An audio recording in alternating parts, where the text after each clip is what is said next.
Journal officiel du 16 novembre 1909. Monsieur le capitaine de vaisseau Julien Viau, du port de Rochefort, a été admis à faire valoir ses droits à la retraite, à titre d'ancienneté de service et par application de la mesure sur la limite d'âge.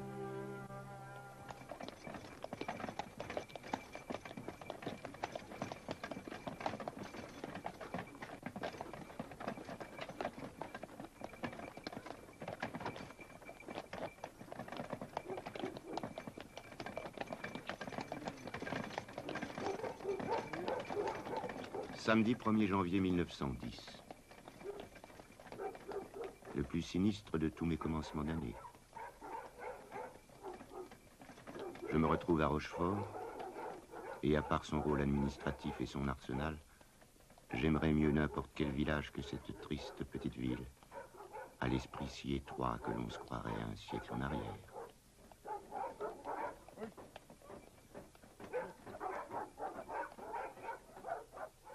C'est ici qu'est mon logis fixe. Celui où je suis né le 14 janvier 1850. Celui où de temps en temps je reviens me poser.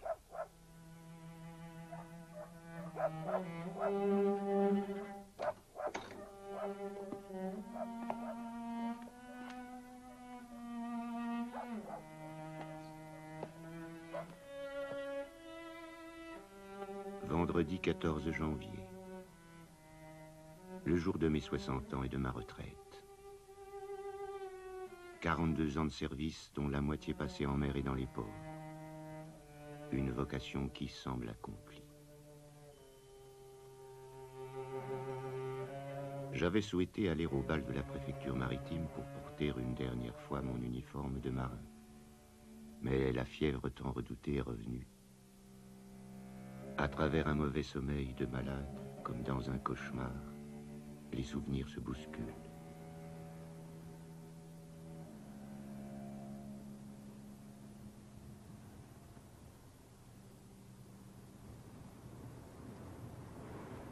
Je devais avoir 10 ans. Devant moi quelque chose de sombre et de bruissant qui avait surgi de tous les côtés en même temps et qui semblait ne pas finir. Une étendue en mouvement qui me donnait le vertige mortel. La mer. Nous restâmes un moment l'un devant l'autre, moi fasciné par elle. Dès cette première entrevue, sans doute, j'avais l'insaisissable pressentiment qu'elle finirait un jour par me prendre, malgré toutes mes hésitations. Ce que j'éprouvais en sa présence était non seulement de la frayeur, mais surtout une tristesse sans nom. Une impression de solitude désolée, d'abandon, d'exil.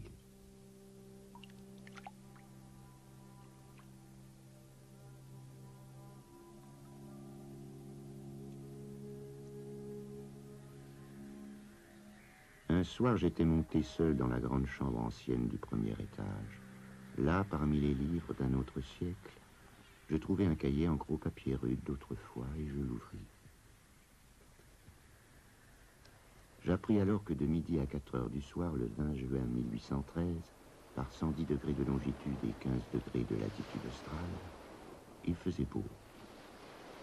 Mer belle, jolie brise de sud-est, qu'il y avait dans le ciel plusieurs de ces petits nuages blancs nommés queues de chat, et que le long du navire des dorades passaient. Les vacances allaient finir, et je n'avais pas encore eu le courage de décider de ma vie. Je signais timidement mon pacte avec la marine. J'avais 13 ans et demi.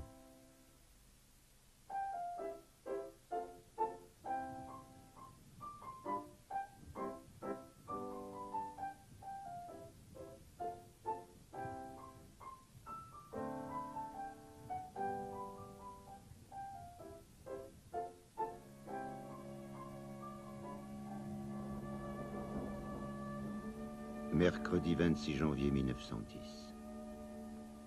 Je commence à me reprendre à la vie après un mois passé dans l'anéantissement de la grippe. Albert et Haussmann, mes fidèles serviteurs et anciens matelots, sont très attentionnés. Je reste pour eux le commandant. Jeudi 27. Série de tempêtes comme on n'en avait jamais vu.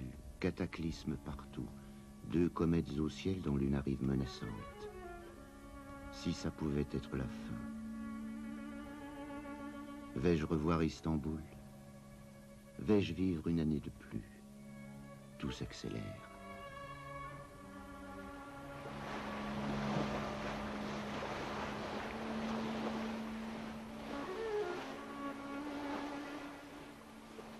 Cette nuit, un fragment de musique m'est revenu à la mémoire.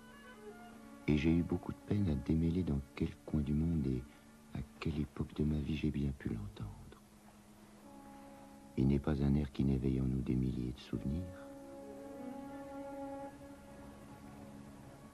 Celui-là me rappelait confusément des chœurs de voix humaines dans le lointain.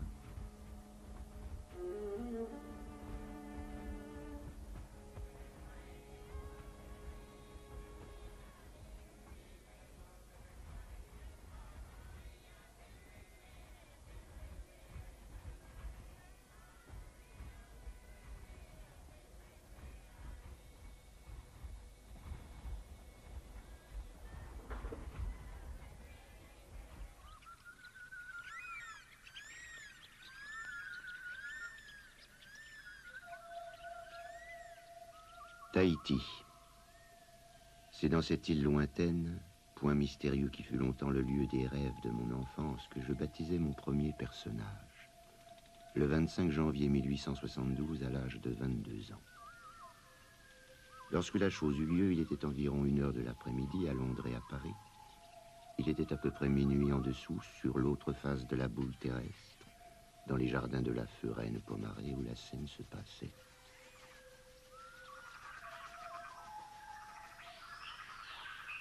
Cinq personnes assistaient à ce baptême au milieu des orangers et des mimosas. C'était Aritea, princesse de sang, Faïma Eteria, suivante de la reine, et moi-même, officier de marine. Après avoir inutilement essayé de prononcer le nom barbare de Vio, dont le son dur révoltait leur gosier maori, elles décidèrent de le désigner par le mot Loti, qui est un nom de fleur.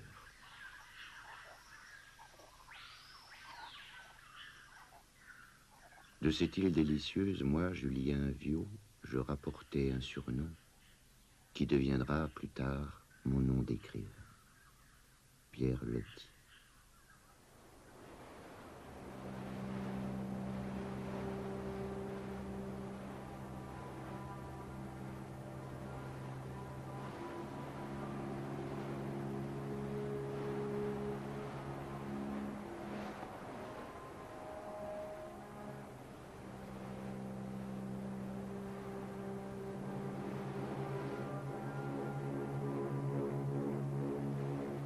Je me souviens de cette nuit de Noël.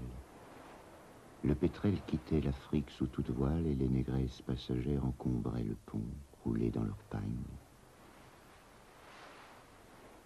Ces années d'apprentissage sont passées comme un ouragan.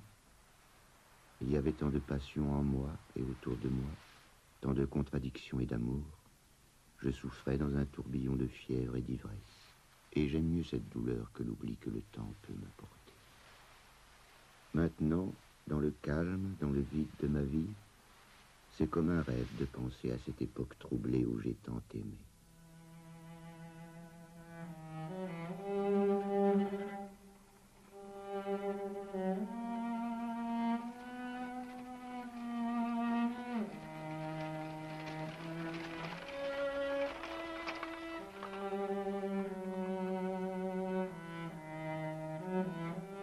Mardi 29 mars 1910. Tout est sombre et sinistre partout.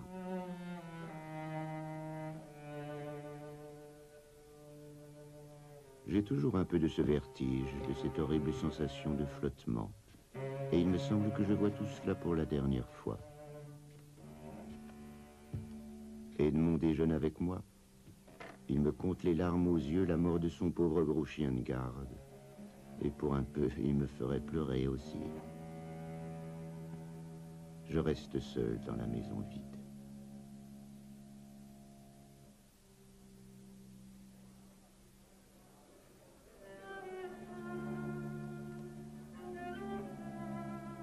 Mercredi 6 avril. Une grande soirée de musique pour le prince Reza que j'avais rencontré jadis à Istanbul pendant le commandement du Vautour. Le tout Rochefort élégant et présent, les amiraux et généraux en grande tenue, etc. Jeudi 7. La maison retombe dans la paix, en même temps que le bon soleil commence de chauffer la cour. Les souvenirs d'Istanbul s'effacent tout doucement, comme se sont effacés tant d'autres que je croyais éternels. Tout se transforme et fuit. Mon cœur est plus changeant qu'un ciel d'équinoxe. Samedi 9.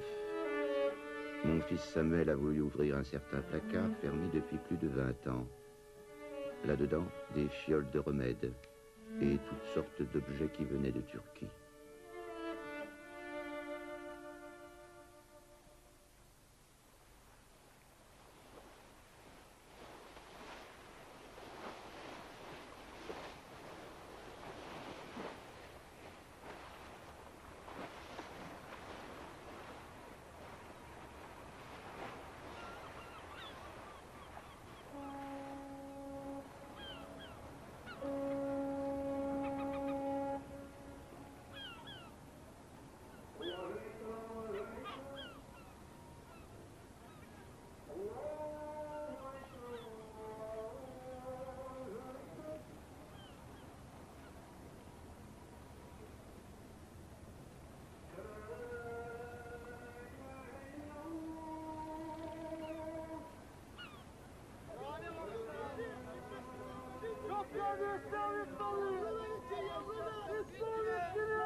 Faire un chapelet à la main la tournée des mosquées.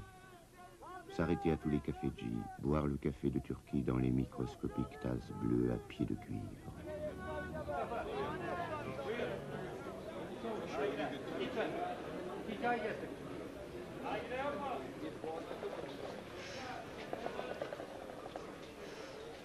Yarın.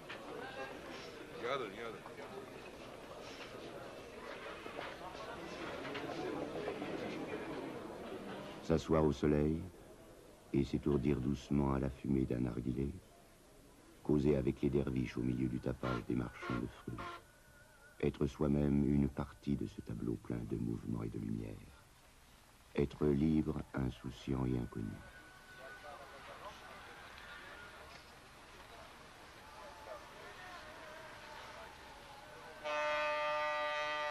Les premiers moments de mon séjour à Istanbul ont gravé ces images dans mon souvenir.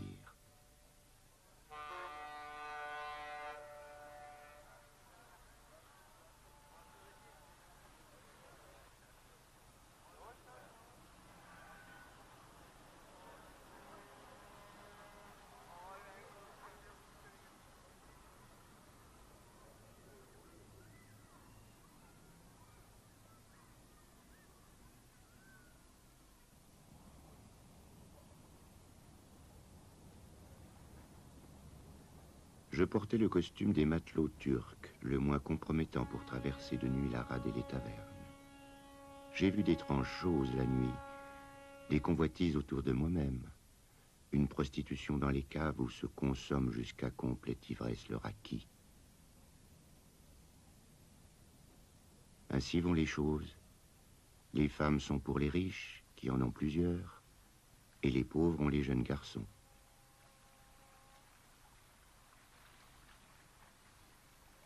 La pâle débauche me retenait souvent par les rues jusqu'à ces heures matinales.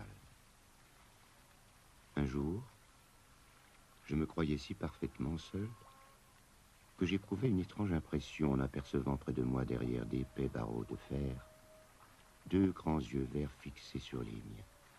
Cette jeune femme était Asiadeh.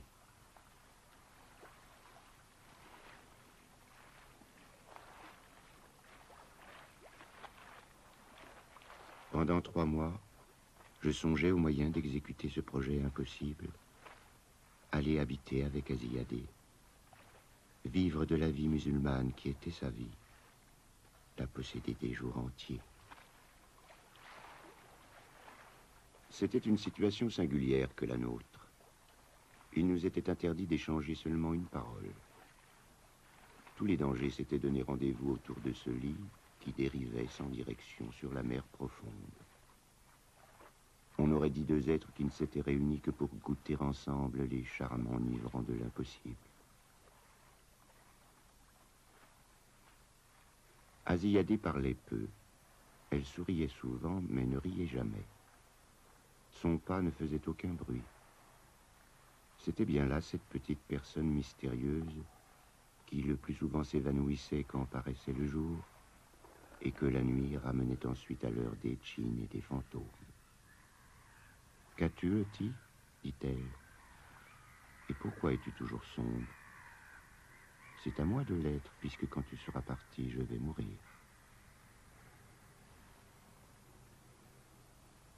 Et Aziyadeh fixa ses yeux sur les miens avec tant de pénétration et de persistance que je détournai la tête sous ce regard.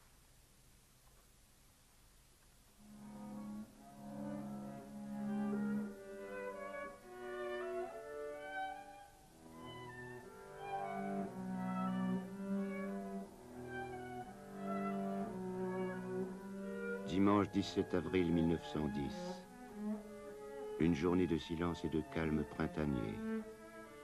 Je pense à ma mère à laquelle j'ai fait le sacrifice de ma vie orientale et qui probablement ne s'en est jamais doutée. Les coussins de soie d'Asie et les bibelots de ma maison me rappellent de loin ce petit salon tendu de satin bleu que j'avais là-bas au fond de la Corne d'Or il y a 30 ans. En fumant un narguilé, je rêve d'Istanbul.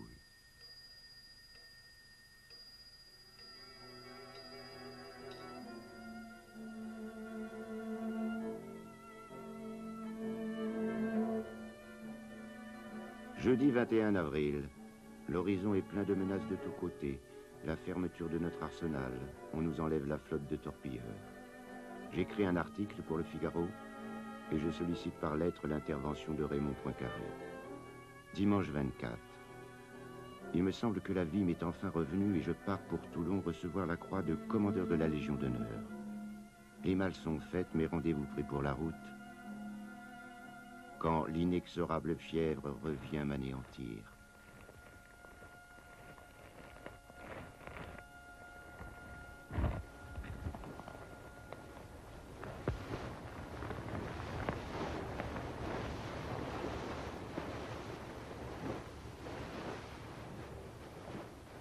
C'était une fin d'après-midi de décembre dans la rade de Brest. La pluie tombait fine, froide, pénétrante, continue.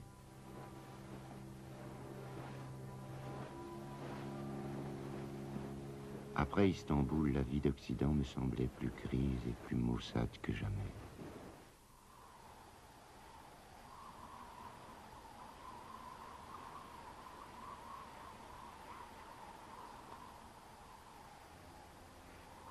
De la passerelle, on ne voyait que des falaises grises qui muraient les lointains de l'horizon comme un long rempart. Au ciel, des nuées sombres et lourdes glissaient les unes sur les autres, très vite. Toute une voûte de plomb en mouvement qui semblait très pressée de passer, comme prise du vertige de quelque chute prochaine et formidable.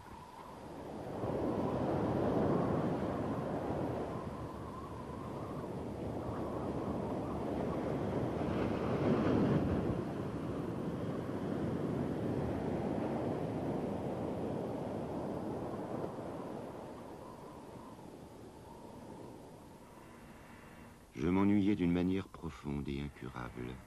En toute sincérité, je ne croyais à rien. Je sentais amèrement le malheur d'être sans aucune foi, et j'aurais payé cher pour avoir celle de l'islam. J'étais parti de Turquie après avoir juré d'y revenir, mais toutes les démarches que je faisais pour exécuter ce serment n'aboutissaient pas. Heureusement, il y avait ce jeune quartier-maître, Yves, qui était mon préféré. Nous étions encore très jeunes et déjà de vieux amis, dans ces cabarets de Bretagne assis devant de bons verres de cidre.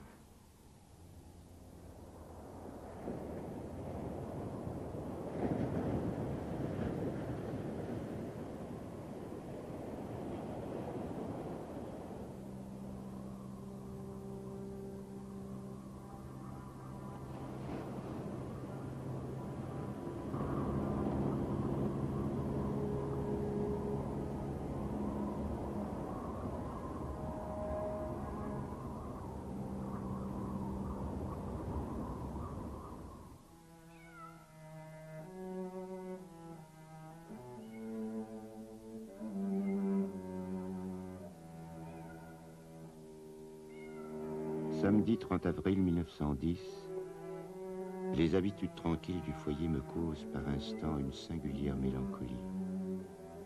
Ce qui me manque autour de moi, c'est l'élément jeune. Il me faudrait les camarades bruyants que j'ai quittés, les tapages nocturnes, le vacarme par les rues. Je rêve de la Méditerranée, de l'Orient, des aventures, du soleil. Chaque jour, je cherche à fixer des bribes de souvenirs sur ce papier jauni, et fort inutile. Je relis les lignes d'il y a 20 ans, alors en campagne en Extrême-Orient. Je ne retrouve rien. Des phrases froides et impuissantes. Et pourtant, c'est le journal d'un été de ma vie.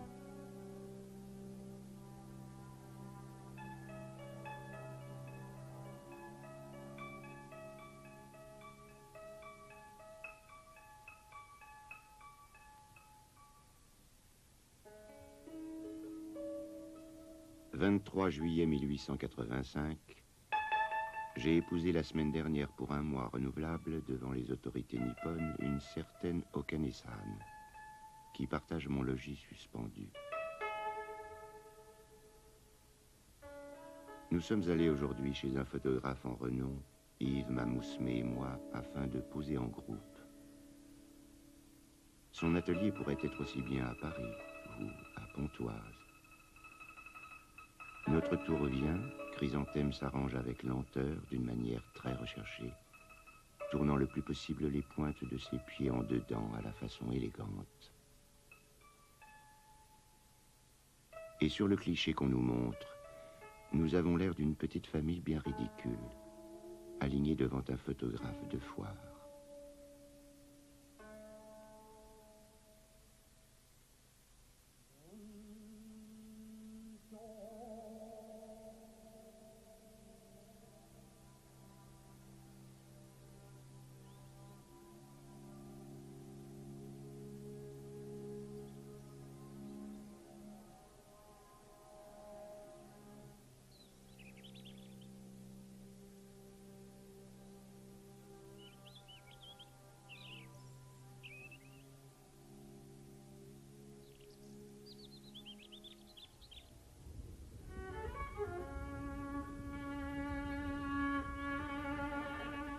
Lundi 2 mai 1910, la pauvre Blanche toujours malade aujourd'hui alitée.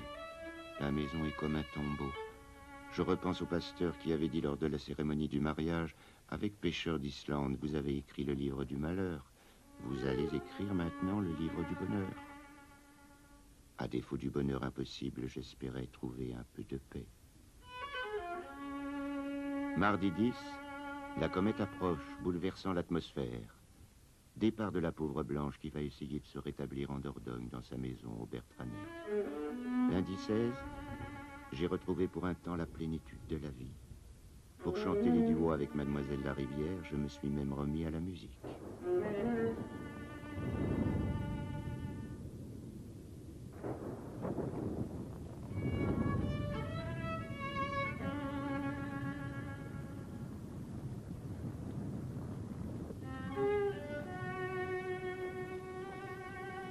Jeudi 19 mai, c'était cette nuit la comète.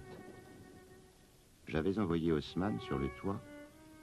Il revient en me disant que l'on ne voit rien du tout, qu'on entend seulement sur le rempart la foule assemblée pour attendre la fin du monde. Et je me rendors. Je rêvais cette nuit que nous étions montés, Yves et moi, sur une espèce de traîneau qui filait, fendant la nuit noire, franchissant des montagnes, des rochers où poussaient des bouillées d'agaves. C'était l'Algérie.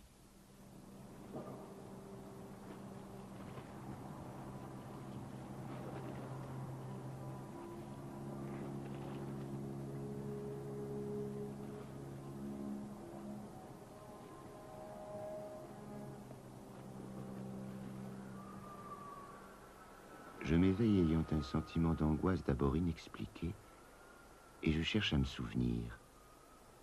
Ah oui, l'académie, on m'a nommé dans ce cénacle de vieillards. Est-ce vraiment fini la jeunesse et la vie?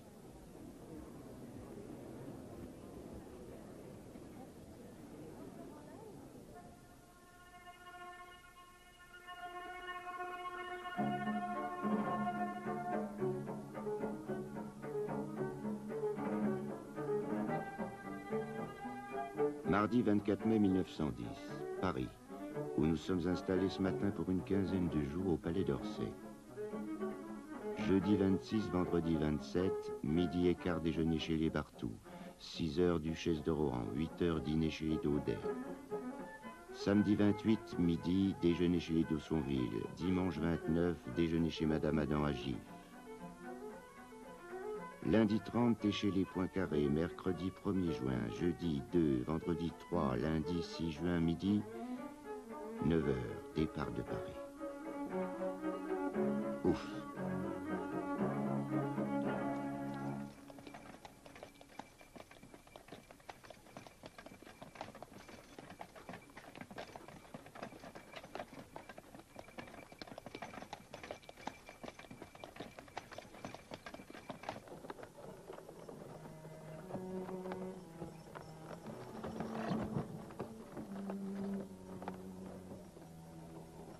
Lundi 13 juin 1910.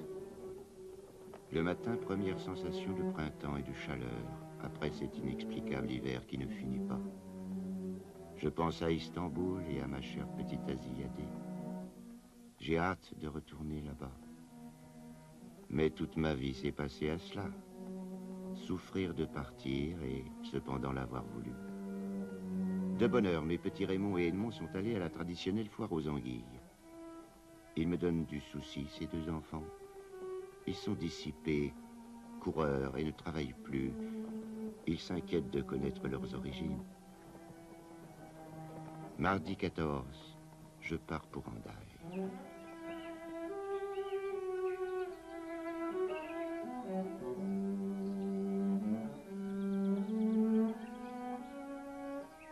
Samedi 9 juillet 1910, je me sens depuis ces quelques jours une plénitude de vie et je m'en vais à la plage pour faire ma première partie de pelote. Avec un peu de vertige encore, je joue presque comme autrefois.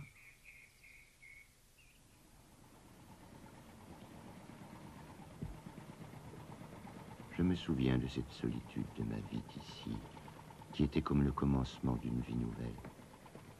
Et je me demandais quoi de nouveau pour demain, quoi d'amour, de charme et de souffrance.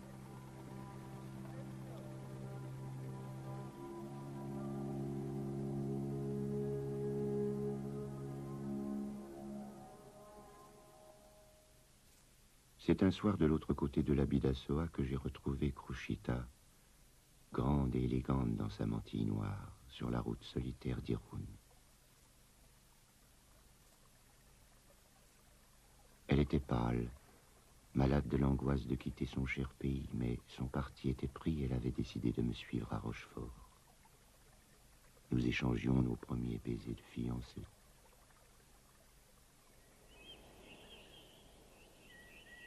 Dimanche 10 juillet 1910. Par la porte détournée du jardin de la maison de Krouchita, que j'emprunte maintenant depuis 15 ans, je rentre chez moi par les vieilles allées Chevalier.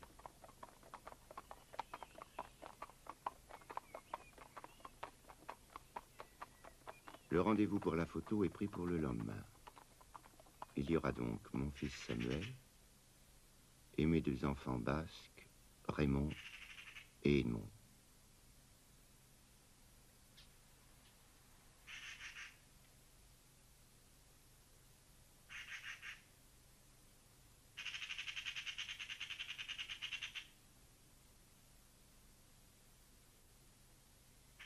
Mardi 15 juillet 1910, la maison vide où je ne retrouve que les vieux serviteurs et le petit jardin plein de roses. Mon Dieu, combien me voilà seul au monde.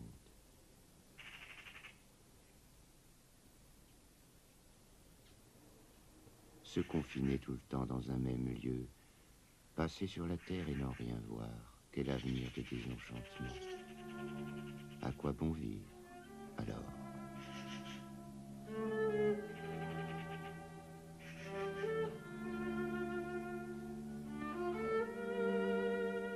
Jeudi 17.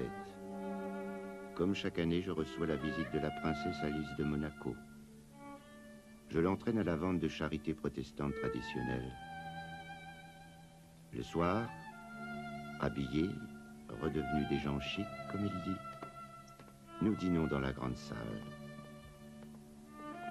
À 9h, soirée de musique dans la salle gothique. Je répète le duo des Huguenots avec Mademoiselle Larivière.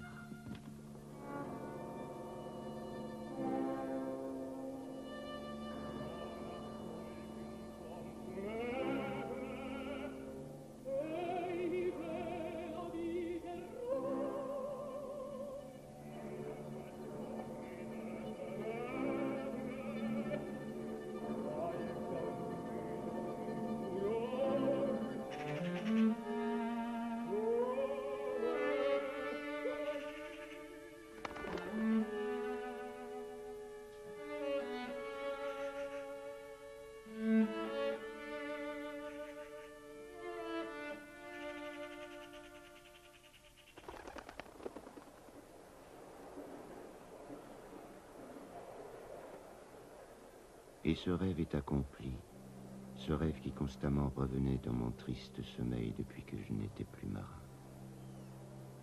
Au large, par mer agitée, je me promène du côté du vent sur un navire de guerre. Nous nous en allons vers la Chine et l'inconnu.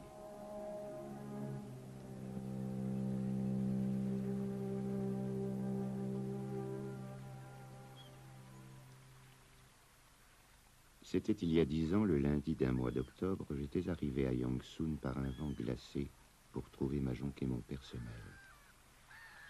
Le halage commença, lent et monotone, entre les tristes berges dévastées. J'avais sur le pont de cette jonque un fauteuil de mandarin pour trôner au soleil. Le plus souvent, je préférais sauter sur la berge avec nos Chinois, Haussmann et David. À un détour du sentier de halage, je manquais de marcher sur quelque chose qui gisait en forme de croix. Un cadavre, nu, aux chairs grisâtres, couché sur le ventre, les bras étendus, à demi enfouis dans la vase dont il avait pris la couleur. Les chiens et les corbeaux l'avaient scalpé. Le crâne apparaissait tout blanc et la chevelure n'y était plus.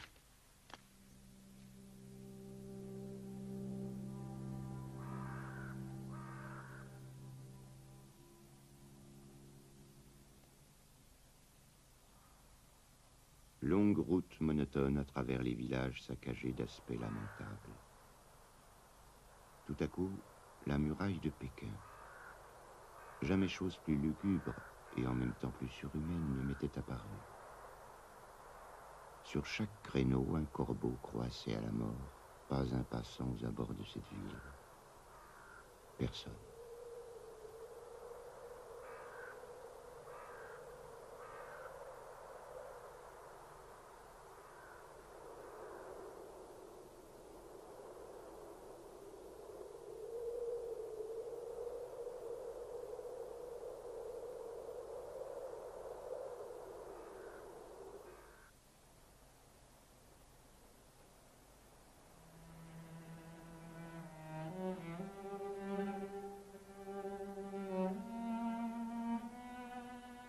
Vendredi 22 juillet 1910. Rien ne va plus. Pas de cabine sur le paquebot. Mon voyage à Istanbul semble devenir impossible. Je ne sais pas ce que je vais faire de mon été. 2 semaines à passer dans la vieille maison. Après, c'est l'inconnu.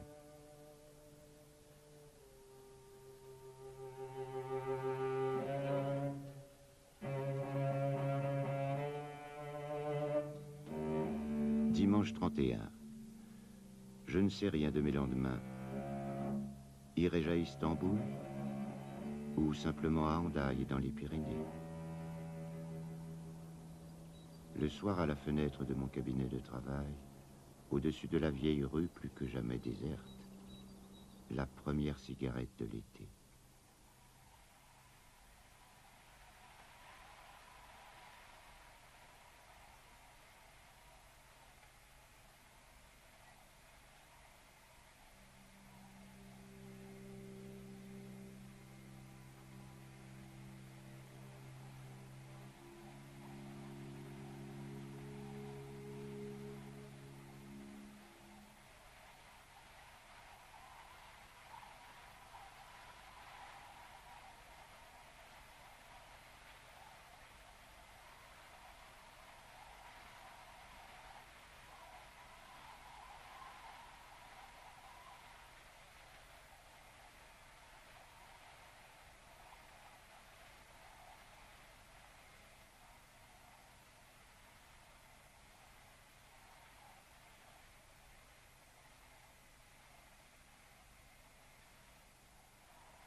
Samedi 6 août 1910. Après de fiévreuses journées passées à répondre à des centaines de lettres, à poser pour un statuaire, à préparer mes bagages, bientôt revoir Istanbul m'enchante tristement et m'affole. Dimanche 7, c'est mon dernier soir de l'été à Rochefort. Songez que dans 10 jours, j'aurai repris mon fez et mon chapelet me tourne un peu la tête. Et cependant, je pars avec un serrement de cœur. Il m'en reste si peu d'été à vivre. Quand je reviendrai, ce sera déjà la mélancolie d'octobre dans le petit jardin qui est plus exquis que jamais. Tant de souvenirs qui me retiennent là et me disent de ne plus courir le monde.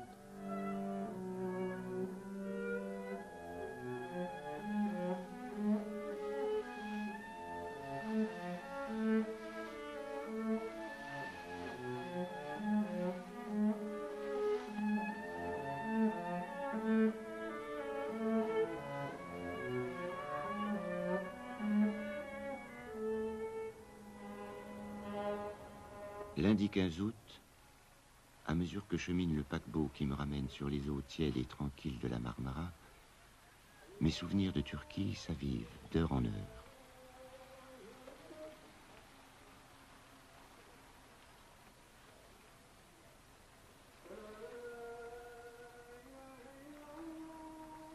Je m'assois à un petit café.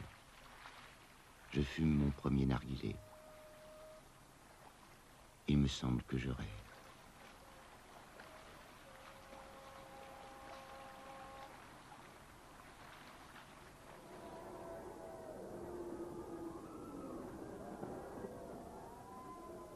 Nous n'avions pas prévu cet événement. On m'explique alors combien c'est un cas grave et sinistre. D'après la croyance turque, la lune est en ce moment aux prises avec un dragon qui la dévore. On peut la délivrer en intercédant auprès d'Allah et en tirant sur le monstre.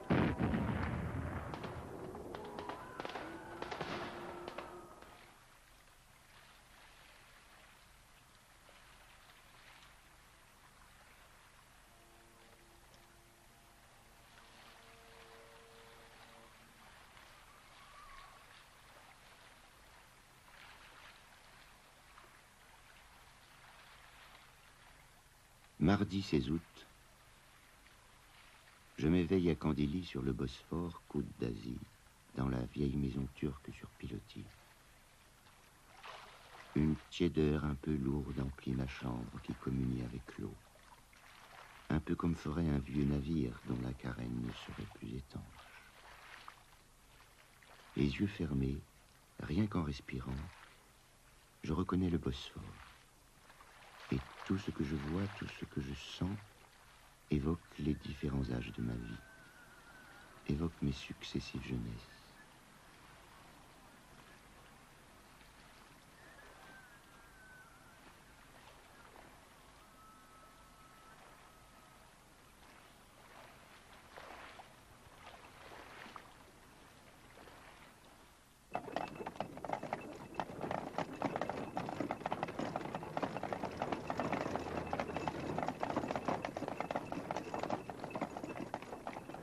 D'abord et avant tout, j'irai au cimetière. Car c'est elle, cachée depuis si longtemps sous la terre des morts. Elle, l'humble petite fille des montagnes de Circassie, pour qui j'avais inventé ce nom d'Asiyadé dans un livre. Elle, toujours ici, qui reste la magicienne du mélancolique sortilège.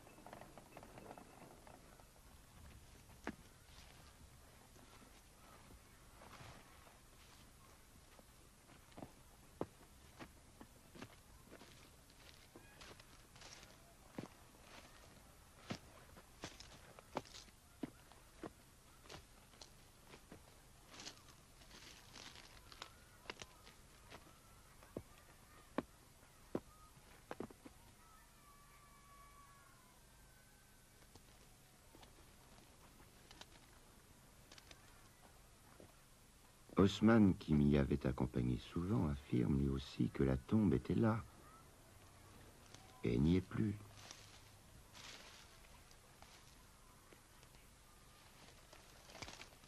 L'angoisse m'étreint. J'entends battre mes tempes. C'est fini, la tombe a disparu.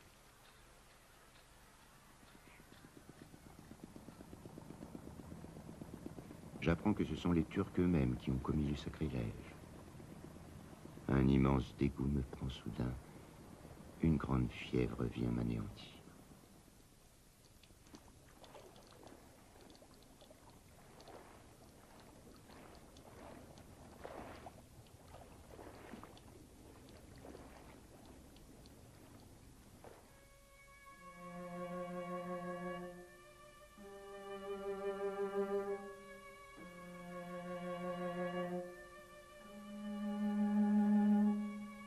Une très antique maison de bois en style d'Orient. La vieillesse et la paix sont le charme de la demeure du consul. Enveloppé d'un manteau, je traîne mes jours de malade dans le grand jardin qui donne sur le Bosphore. De là, je regarde finir l'été, finir l'Orient, finir ma vie. C'est le déclin de tout.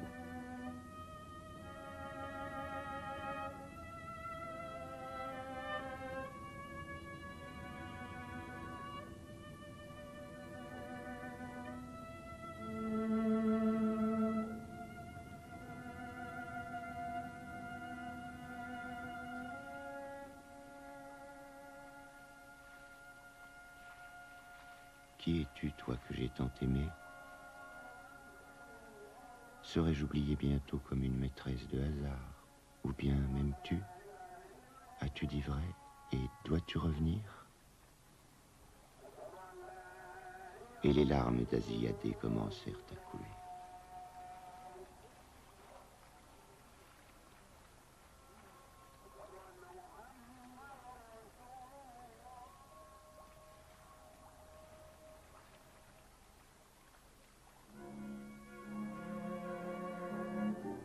Pourquoi n'ai-je pas retrouvé cette tombe? Cela reste un mystère. Et combien c'est inattendu, et combien c'est étrange de m'être laissé enfermer, pour ainsi dire, dans ce doux asile de repos monotone. Le Bosphore, où l'on sent que va se jouer l'une des plus terribles tragédies mondiales, où le sang va couler à flot, où se prépare hélas l'agonie d'un monde qui s'en va.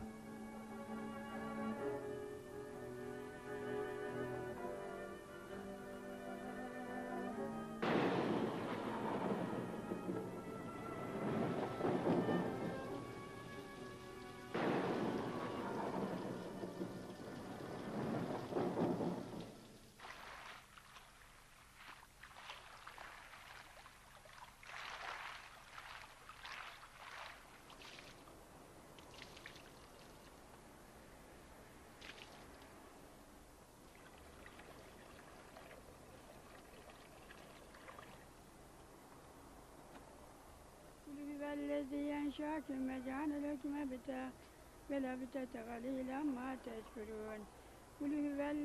Haussmann vient m'annoncer que la tombe a été enfin retrouvée. Je me réveille d'un cauchemar.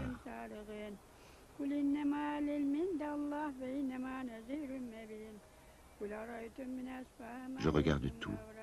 Je regarde le grand décor des alentours pour que cela reste fixé dans mes yeux jusqu'à la mort.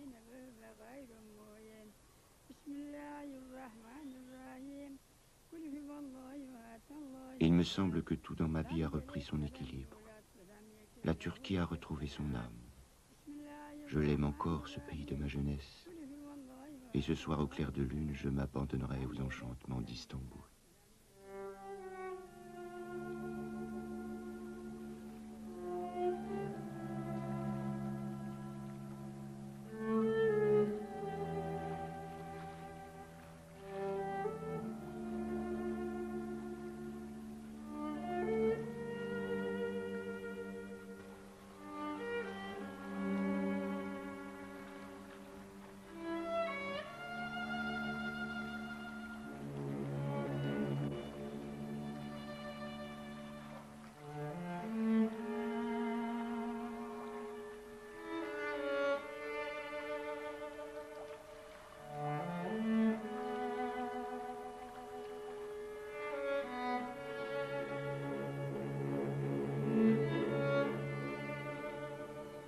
Quand le paquebot se détache, j'ai l'illusion que c'est Istanbul qui s'évanouit. Pour jamais, sans doute. Tandis que le bateau reste immobile.